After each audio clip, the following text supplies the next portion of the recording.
శ్రీ సీతారామాభ్యాం నమః. శ్రీ గురుభ్యో నమః. శ్రీమద్ వాల్మీకి రామాయణము అయోధ్యాకాండము 52వ సర్గము. శ్రీరాముని సూచనపై గుహుడు నావను సిద్ధము చేయించుట. తరువాత రఘువరుడు సుమంత్రునకు నచ్చజెప్పి అతనిని వీడ్కొనుట. వారు నావను ఎక్కి గంగను దాటునప్పుడు సీతాదేవి గంగను పూజించుట. వారు ఆవలి తీరమునకు చేరి వత్సదేశమున ప్రవేశించుట. రాత్రి గడిచిన తరువాత సుప్రభాత వేళ విశాల వక్షస్థల శోభితుడును మిక్కిలి వాసిగాంచిన వాడును అగు శ్రీరాముడు సుమిత్రాదేవి కుమారుడును సకల శుభలక్షణములు గలవాడును అయిన లక్ష్మణునితో కూడి ఇలా అన్నాడు: నాయనా, శుభప్రదమైన రాత్రి ముగిసింది. ఇది సూర్యోదయ సమయము. నల్లని పక్షి అయిన ఈ కోకిల పంచమస్వరాన్ని వినిపిస్తూ ఉన్నది. వనమున నాట్యములు చేయుచున్న నెమళ్ల క్రయంకారములు వినబడుతున్నాయి. ఓ సౌమ్యుడా, సముద్రమున కలియుటకై పరుగెడుచున్న ఈ గంగానదిని దాటి ఆవలి తీరమునకు చేరుదము. తగిన ఏర్పాట్లను చూడుము. శ్రీరాముని ఆదేశవచనములను గ్రహించి మిత్రులకు ఆనందమును గూర్చువాడైన లక్ష్మణుడు నిషాదరాజైన గుహుని, రథసారథి అయిన సుమంత్రుని పిలిచి, అన్నగారి మాటలను మీరును విన్నారు కదా అని పలికి తాను అగ్రజుని ఎదుట నిలిచాడు. శ్రీరాముని పలుకులను విన్న ఆ గుహుడు వాటిని శిరోధార్యములుగా భావించాడు. వెంటనే అతడు తన సచివులను పిలిచి వారితోటి ఇలా అన్నాడు: చక్కని చుక్కాని కలిగి కర్ణధారి, చుక్కాని పట్టువానితో కూడినదియు భద్రమైనదియు దృఢముగానున్నట్టిదియు ప్రయాణము చేయువారిని క్షేమముగా గమ్యమునకు చేర్చగలదియు అగు ఒక మంచి నావను శ్రీరాముని నిమిత్తమై రేవునందు సిద్ధంగా ఉంచండి అన్నాడు. అంతటా గుహుని ముఖ్య సచివులు అతని ఆదేశాన్ని శిరసావహించి వెంటనే అందమైన ఒక నావను రేవునకు చేర్చి ఆ విషయాన్ని గుహునకు నివేదించారు. అప్పుడు ఆ గుహుడు శ్రీరాముని కడ ప్రాంజలి అయి నిలిచి ఇలా చెప్తున్నాడు: స్వామి, రేవులో నావ సిద్ధముగా ఉన్నది. ఇంకను మీ కొరకై ఏమి చేయవలనో సెలవియండి.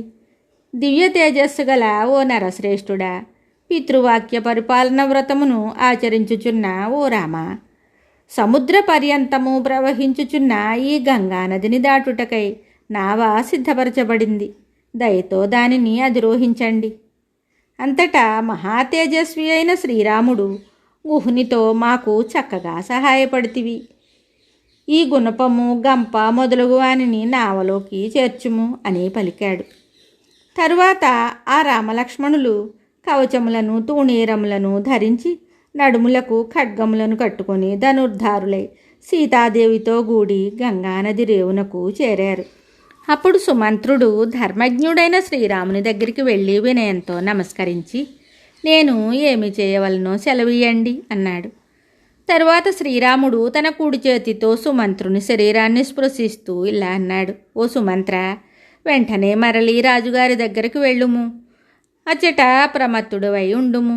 రాజాజ్ఞ మేరకు మేము ఇంతవరకును రథముపై ప్రయాణం చేశాము. ఇంకా ఇక్కడ నుండి రథాన్ని వీడి కాలినడకతో వనములకు వెళ్ళుదము. నీవు మరలి వెళ్ళుము.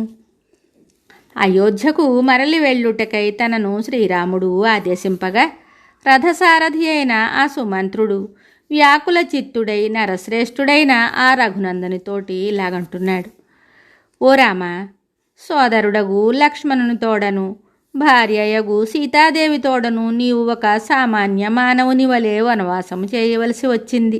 ఇది విధి నిర్ణయము. దీనిని ఈ లోకమున ఎవ్వడునూ అతిక్రమింపజాలడు. బ్రహ్మచర్య వ్రతపాలనము, వేదశాస్త్రాధ్యయనము, మృదు స్వభావము, రుజువర్తనము సత్ఫలదాయకములని శాస్త్రములు చెప్పుచున్నవి. కానీ ఈ శుభలక్షణములన్నీ కలిగిన మీరు ఈ వనవాస దుఃఖములకు లోనయ్యారు. దీనిని బట్టి చూడగా అవి ఎంతవరకు సత్ఫలములను ఇచ్చినవియో తెలియలేకున్నవి.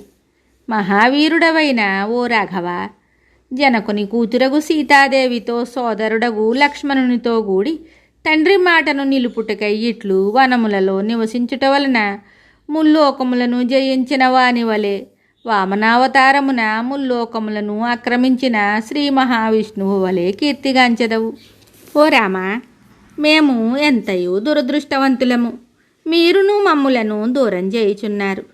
ఇంక మేము పాపాత్మురాలైన కైకేయి ఇక్కడ అణిగిమణిగి పడి ఉండి దుఃఖములను అనుభవించవలసి ఉన్నది అని తనకు ప్రాణతుల్యుడైన శ్రీరామునితో పలుకుచూ సారథి అయిన సుమంత్రుడు తనను వీడి దూరముగా వెళ్ళుచున్న శ్రీరాముణ్ణి చూసి దుఃఖార్తుడై చాలాసేపు కన్నీరు మున్నీరుగా విలపించాడు.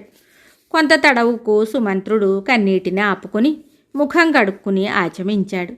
తరువాత అతనితో శ్రీరాముడు పదే పదే మధురంగా ఇలా చెప్పాడు. ఓ సుమంత్ర, నా దృష్టిలో ఇక్ష్వాకు వంశజులకు నీ వంటి మిత్రుడు మరి ఒకడు లేనేలేడు.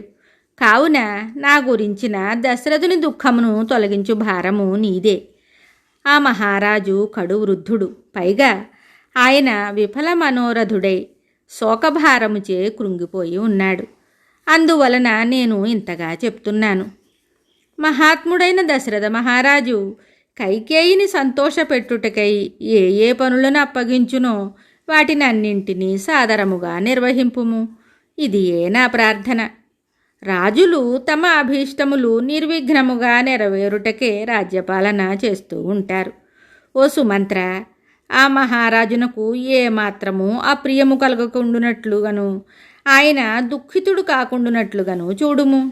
జితేంద్రియుడును పూజ్యుడును ఇంతవరకును దుఃఖములను ఎరగనివాడును వృద్ధుడును అయిన మహారాజునకు నాకు మారుగా పాదాభివందనం చేసి ఆయనతోటి ఈ మాటలను తెలుపుము.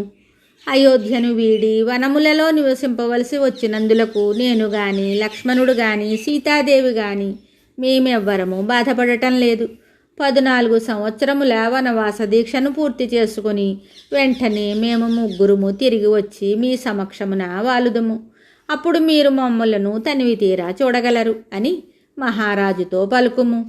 ఓ సుమంత్ర, మా తల్లిదండ్రులతోడను ఇతర మాతలతోడను ఆ కైకేయి తోడను వారి క్షేమ సమాచారములను గూర్చి అడిగినట్లు తెలుపుము.